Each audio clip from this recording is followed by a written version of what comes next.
Hello, everyone. My name is Alex, and I play games so that you don't waste your money. Welcome to another episode of Is It Worth It? Today, we are looking at Quarantine Zone: The Last Check. Viral sensation you've no doubt seen plastered all over TikTok recently. I mean, I've been excited for this game ever since I saw Markiplier play the demo a few months ago. It looked promising, it looked unique, and it definitely had potential. But now that the full release is here, the question's simple: is it actually worth it? Or is it just hype? I'm not going to waste your time waffling. I'll get straight to it and, of course, avoid any major spoilers. For those of you who don't know, and I'll be surprised if you don't, Quarantine Zone: The Last Check is a checkpoint sim. But instead of checking passports, like on Papers, Please, you're checking for potential zombies. You're looking at temperature, reflexes, organ condition, contraband, so on and so forth. Your aim is to figure out who's healthy and extract them safely. You also have a laboratory where you can extract organs, expand your knowledge of symptoms, you keep your own zombie pet. There's a smidgen of base management, though it's hardly worth mentioning. And occasionally, and I mean occasionally, you'll use a drone to fight off up to 3 waves of zombies attacking the base. At its core, it's a puzzle game. Find out who's infected and who's not. Now, is it worth it? Yes and no.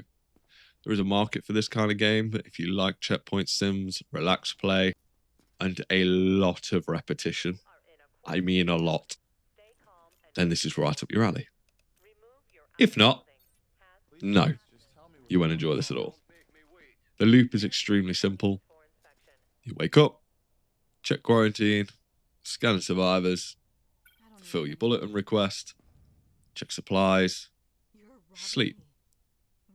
Occasionally you'll buy some upgrades for your tools or your base. And they're mostly meaningless. Sometimes you'll be woken up for a drone defense segment. Every few days you evacuate your survivors for money or research points. And that's basically it. Quick touch on the bulletin request. Half the time, when you're asked to check for a survivor, that survivor doesn't spawn, which can leave you a little bit frustrated. And this is an incredibly repetitive game. I can't stress that enough. I got maybe 2 hours of playing before it became painfully dull. It's very slow. Not a lot to break up the monotony. You stare at a screen, repeating the same motion for hours, kind of hoping that one of those people that you're checking will attack you, just so you've got something else to do. I played through the whole story mode, which is a strong word for it. It took me 6 hours to complete, and that was a slog. There's not much of a story. It's endless mode that ends. You get your items more gradually, and there are 2 ending options. Both roll credits, give you a cool gun. One ends the game, the other puts you into endless mode. There is a character who explains various aspects of the game in story mode, and he's quite charming. But by day 19, once you've got the last of your items, it becomes an ornament. Doesn't say a word, may as well vanish like a fart in the wind. Felt no connection to any of the survivors I saved or any of the characters in the quarantine zone.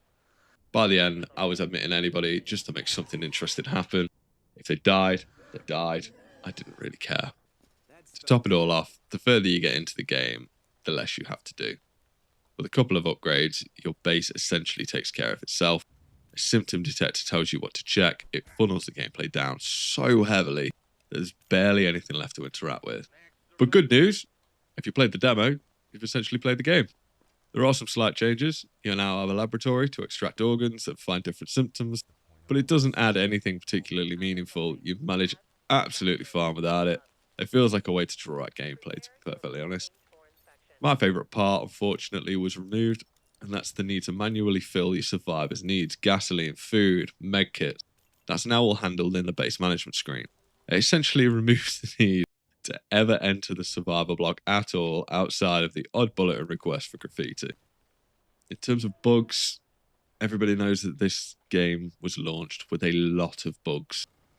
No game should be a full release with the amount of game-breaking visual and gameplay bugs this one had, regardless of how fast you fix them. They are fixing them, so I won't delve too much into it. Look at some reviews if you want to know what kind of bugs you'll be facing at the time you play it. Don't get me wrong, this game is fun, just not for long. Considering the viral hype and how excited I was for this to drop, I expected some decent expansion on top of the demo. Instead, the end result's actually quite hollow. And I actually preferred the demo. Would I say this is worth your time and money? No, not unless you're really into this niche, and you would have to be really into it. It gets boring very quickly. It's probably going to die off in about 2 weeks. But that's all from me on this one. Do you have a game on your wish list you're not sure about? Drop it in the comments. The top comment will get an Is It Worth It video. Subscribe for more, and I'll see you in the next one.